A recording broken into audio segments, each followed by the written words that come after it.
U kecha mening yodimdan o'lguncha unutilmaydi. Bu voqeaga ham 38 yil to'libdi. Ammo o'sha kechaning har bir lahzasi xotiramga naqshdek o'yilgan. Hatto minglab kecha kunduzlarning o'tishi ham bu yorqin xotiralardan biror narsani o'chira olmaydi. Ba'zan shunday holatni his etamanki, go'yo hozir ham onam o'sha tundagidek devor yonida meni kuzatayotib, "O'g'lim, seni Alloh saqlasin. Nasihatlarimni unutma. Agar unutsang, sendan rozi emasman" deyayotgandek tuyuladi. Voqea 1931-yil fevralining oxirgi yoki mart oyi boshlaridagi hodisalardan. Yotog'imda uxlab yotgan edim. Onajonim ohista ovoz bilan meni uyg'otdi. Uyg'onib, ko'zlarimni ishqalarkan hamma narsaga tushundim. Bir necha kunlardan beri ona bola maslahatini qilib yurgan ishimizning amalga oshish vaqti yetgan edi. "Tur o'g'lim, tahorat qil" dedilar onam. Ko'ziga suv to'ldirib turib, tahorat oldim. So'ngra ona bola ikkimiz dargohi ilohiyga egilib 2 rakatdan namoz o'qidik. Onam avrot hamda maxsus oyat, duolarni o'qib dam soldilar. Keyin oshxona tarafga ketib, 15-20 daqiqalardan so'ng dasturxon ko'tarib kirib keldilar. Qo'llarida sixlik kabob bor edi. Kabobni o'z qo'llari bilan yedirdilar. Taomdan so'ng, "Jigargo'sham, tura qol. Uka singillaringning diydorlariga oxirgi marta to'yib ol" dedilar. Asta yurib ularga yaqinlashdim. Bu ma'sum farishtalar dunyodan bexabar holda uxlashar, chehralarida beg'uborlik barq urardi. Men qayta peshonalariga qo'limni qo'yib, ularning haqqiga Alloh taolodan xayr va ofiyat tiladim. Bu sabrimga kelgan imtihon edi. Muhabbat va mehr shafqat sarchashmalari yuragimdan tosha boshladi. Ehtimol bundan keyin ularni qayta ko'rmasman. O'ylaganim sari ko'zimdan yosh quyila boshladi. Biroq ko'z yoshlarimni to'xtatishga urinardim.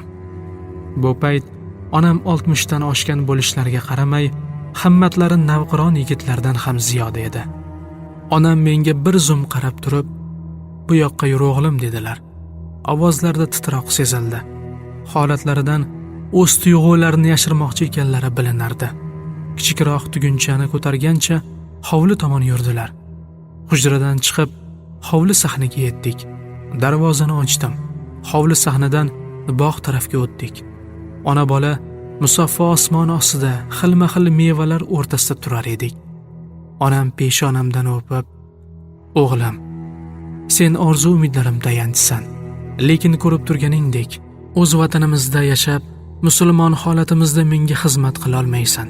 Shu sabab senga iymonsizlik asir etmasdan avval boshqa bir din va diyonatli ozod mamlakatga ketishingga ijozat beraman. Ammo bir shartim bor. Mumkin qadar dunyo musulmonlariga Turkiston musulmonlarining quvvatsizligi, yurt xarob qilinib, dini islom xorlanayotganini yetkazasan. O'g'lim, seni biror marta tahoratsiz emizmadim. Senga harom luqma yedirmadim. Bordi-yu so'zlarimni unutsang, sendan hech qachon rozi bo'lmayman. Va'daga vafo insoniylik hamda ulug'lik belgisidir" deb tugunni berdilar-da, "Buni yaxshilab saqla. Ichidagi Qur'oni Karimni ruhingning bir hissasi qilib ol. Ko'zlagan manzilingga yetgach, jildini ko'chirib, o'z qo'ling bilan yangi muqova qilgin. Yodingdan chiqarma. Eski muqovani albatta o'z qo'ling bilan ko'chir. So'ng uni yoqib, kulini daryo yoki suvsiz quduqqa tashlab yubor" dedilar. So'ng alohida ta'kidladilar: "Ona vataningdagi hech bir narsa seni g'aflatda qoldirmasin. Hamdardlarga yondosh bo'lishni unutma. Allohning dushmanlari va mulkni zo'ravonlik ila tortib olguvchi bosqinchilar senga hech qachon do'st ham, xayrixoh ham bo'lmaydilar. Kimki qo'rqoq hech qachon o'z maqsadiga yeta olmaydi. Iymondan ulug'roq ne'mat yo'q. Yigit so'zidan qaytmas" deyilgan maqollarga amal qilsa, g'aflatga tushmaydi. Onam uzoq nasihat qildilar. Bu vahimali kechaning tongga yaqin qismida gohi-gohida xo'rozlarning qichqirig'i eshitilar edi. Oy yorishib, daraxtlarning soyasi yoyilib qolgandi. Bog'dan chiqib, devorning quyi tomoniga yetdik. Onam qo'l ko'tarib duo qildilar. So'ngra boshimni silab, yelkamga qoqib, qanoatlan, o'g'lim, Alloh sen bilan, o'zi senga madadkor bo'lsin dedilar. Men oxirgi marta uyga, bog'imizga nigoh tashladim. Bu bog'dagi qanchadan qancha nihollarni o'z qo'llarim bilan o'tkazib, parvarish etib, mehnat qilgan, peshona terim bilan sug'organ edim. Ushbu uyda tug'ildim, unib o'sdim, ulg'aydim. Bu xonadon bizning ajdodlar tarixiga guvoh edi. Hattoki har bir toshi o'tmishning dostonlari va mening bolalik xotiralarim bilan payvast edi. Bularni eslab bir oz xo'rsindim. Onayizorim bilan xayrlashib, devordan oshib ko'chaga chiqdim. Bog'imiz va katta ko'chaning o'rtasida qabriston bor edi. Qabristonga sukunat cho'kkan, buzilgan qabrlarni, tuproqlardan bunyod qilingan past baland gumbazlarni ko'rib yuragimga qo'rquv oraladi. O'zimni qo'lga olib qabristonga kirdim. Qo'limda onam bergan tuguncha. Bir necha qadam bosgan edim hamki, bog'imiz tarafdan nogahon onamning chinqirig'i eshitildi. Tezda burilib boqqa qaytdim.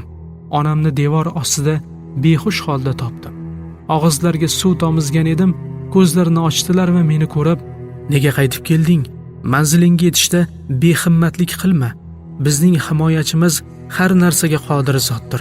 Uning mavjudligiga iymon keltirish har bir aql va ilm egasining hayot sarmoyasidir" dedilar.